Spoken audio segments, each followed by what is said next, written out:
Oke, Assalamualaikum warahmatullahi wabarakatuh. Waalaikumsalam warahmatullahi wabarakatuh. Kami dari kelompok 12 Manusia dan Kematian akan mempresentasikan materi Manusia dan Kematian. Saya selaku moderator akan memandu presentasi pada hari ini. Saya akan perkenalkan anggota dari kelompok 12. Yang pertama ada saya sendiri, Muhammad Ampian Nugraha dengan NIM 50064, Rivaldi Anis Karimiu dengan NIM 50063, Asin Farid dengan NIM 50066, dan Muhammad Firdaus dengan NIM 50067. Ya, next.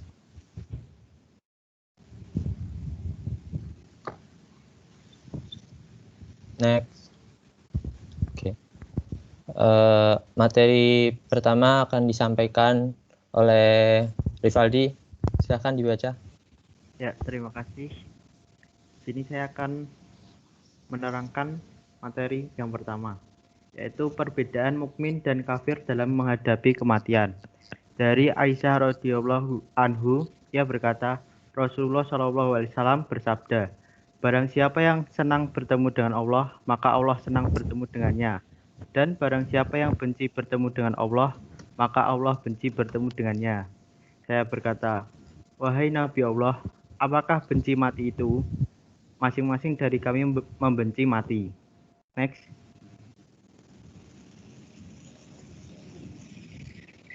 Yang kedua, beliau bersabda, bukanlah demikian, tetapi orang mukmin apabila diberi kabar gembira dengan rahmat dan keridhaan Allah serta surganya, maka ia akan senang bertemu dengan Allah, dan Allah senang bertemu dengannya.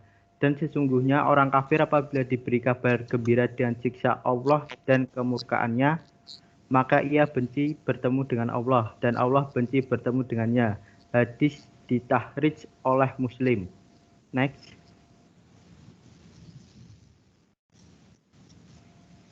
Dasar-dasar hukum tentang kematian dalam Al-Quran.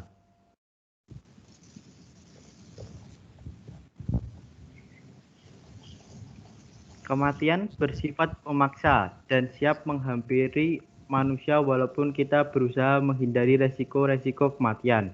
Berhubungan dengan ini, maka Allah Subhanahu wa Ta'ala berfirman, sekiranya kamu berada di rumahmu, niscaya orang-orang yang telah ditakdirkan akan mati terbunuh itu keluar atau juga ke tempat mereka terbunuh.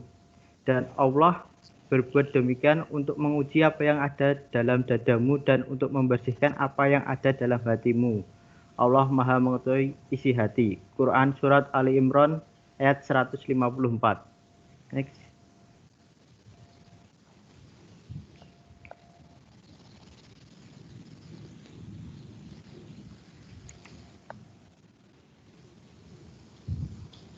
Yang kedua, kematian akan mengejar siapapun meskipun ia berlindung di balik benteng yang kokoh atau berlindung di balik teori kedokteran yang canggih serta ratusan dokter terbaik yang ada di muka bumi ini. Dengan demikian Allah Subhanahu wa Ta'ala berfirman, di mana saja kamu berada, kematian akan mendapatkan kamu, kendati pun kamu di dalam benteng yang tinggi lagi kokoh, dan jika mereka memperoleh kebaikan, mereka mengatakan, ini adalah dari sisi Allah. Quran Surat An-Nisa ayat 78. Next. Kematian menurut Al-Hadis.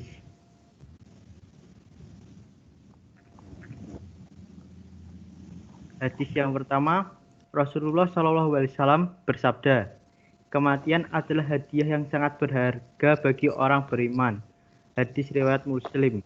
Dan berkenaan dengan ini, beliau juga katakan karena dunia adalah penjara bagi orang beriman, yang dia terus-menerus berada dalam situasi dan kondisi sulit yang akan menyiksa jiwanya, dan juga karena perjuangan maupun penolakannya terhadap hawa nafsunya sendiri. Baginya, kematian adalah keterbebasan ini, dan hal ini menjadi hadiah yang tak ternilai. Next. Yang kedua, Ibnu Umar radhiyallahu anhu berkata, Suatu ketika aku datang kepada Nabi Shallallahu Alaihi Wasallam dan mendapati beliau sedang berada di tengah-tengah jamaah yang jumlahnya 10 orang. Siapakah yang paling cerdas dan pemurah wahai Rasulullah?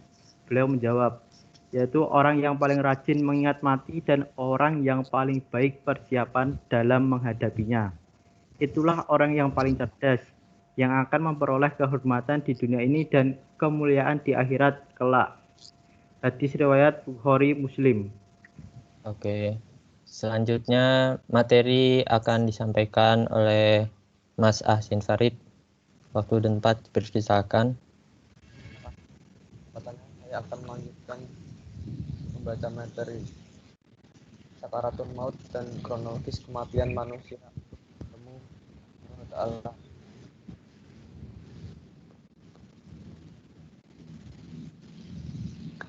Sakaratul maut adalah rasa sakit yang menyerang inti jiwa dan menjalar ke seluruh bagian, sehingga tidak akan ada lagi satupun bagian jiwa yang terbebas dari rasa sakit itu. Sakit dari sakaratul maut akan menghujam ke jiwa dan menyebar ke seluruh anggota badan dan bagian orang yang sekarat merasakan sendiri kemudian dan dari tiap akar rambut di kaki dan kepala. Al-Ghazali ayat 52. Next.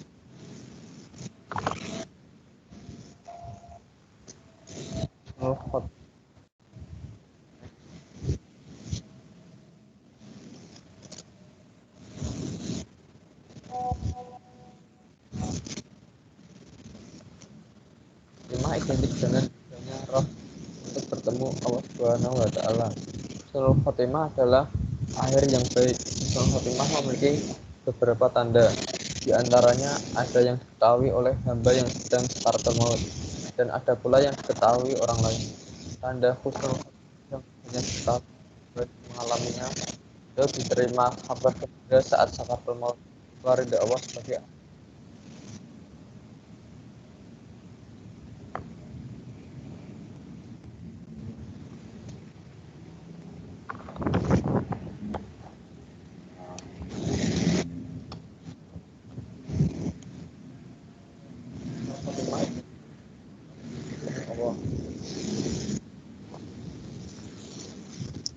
Gimana, Mas Farid? Ada kendala? Nggak ada suaranya? Aduh, Putus-putus suaranya. maaf. Coba next Yan. Next. Oh, next slide-nya.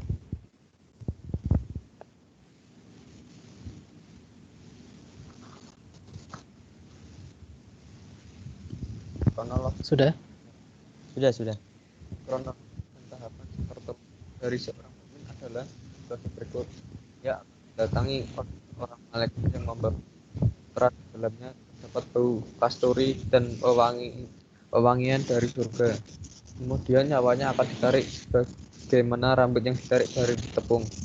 Kemudian dikatakan pada nyawa itu, "Hai jiwa yang tenang, keluarlah engkau dengan perasaan rela menuju ridha Allah Subhanahu wa taala." Akhirnya roh itu diletakkan di atas sutra tersebut lalu dibawa menuju surga Leyin. Roh ini sekitar akan masih melewati 7 lapis langit baik dengan tiap tingkatan langit.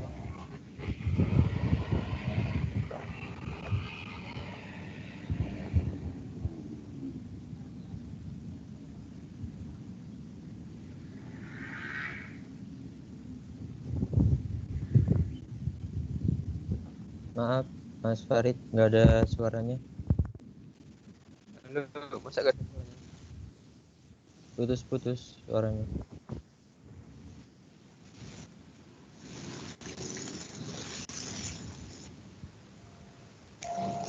Halo, guys. Oh ya, sudah. Next ya. Yang tadi keluar gak suaranya? Iya, keluar tadi.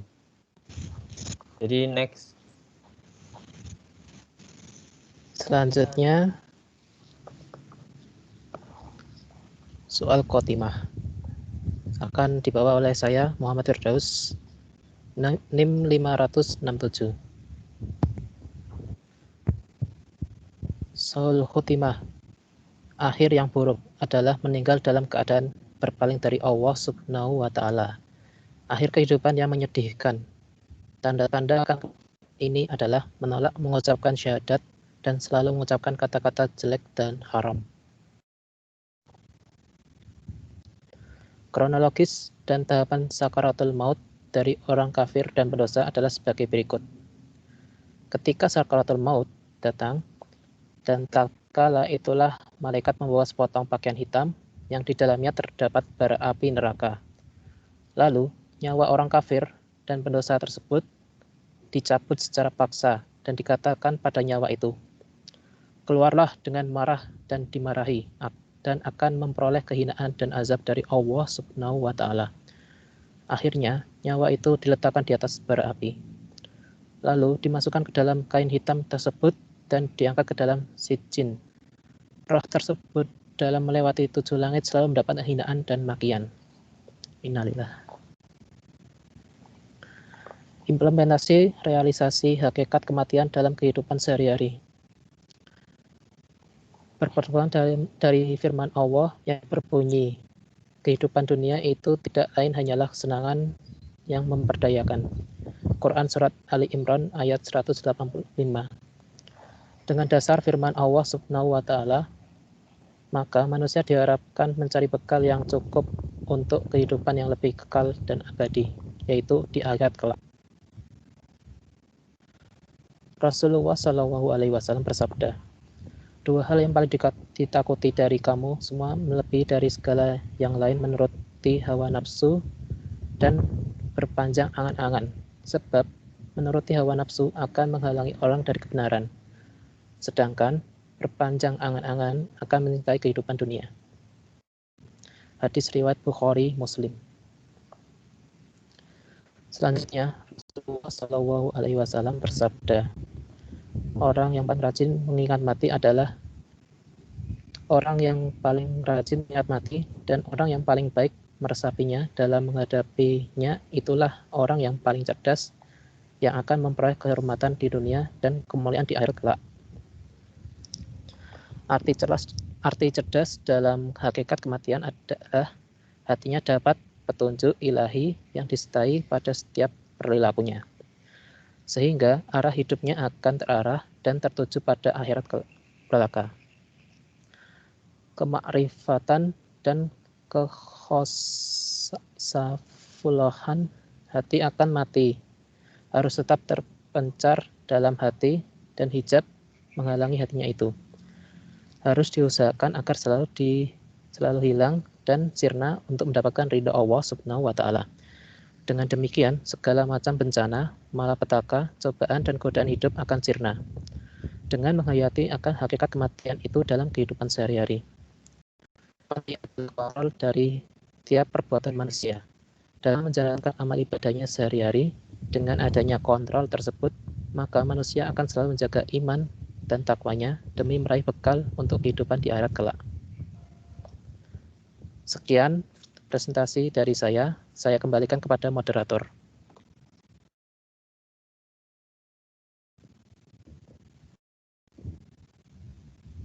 Ya,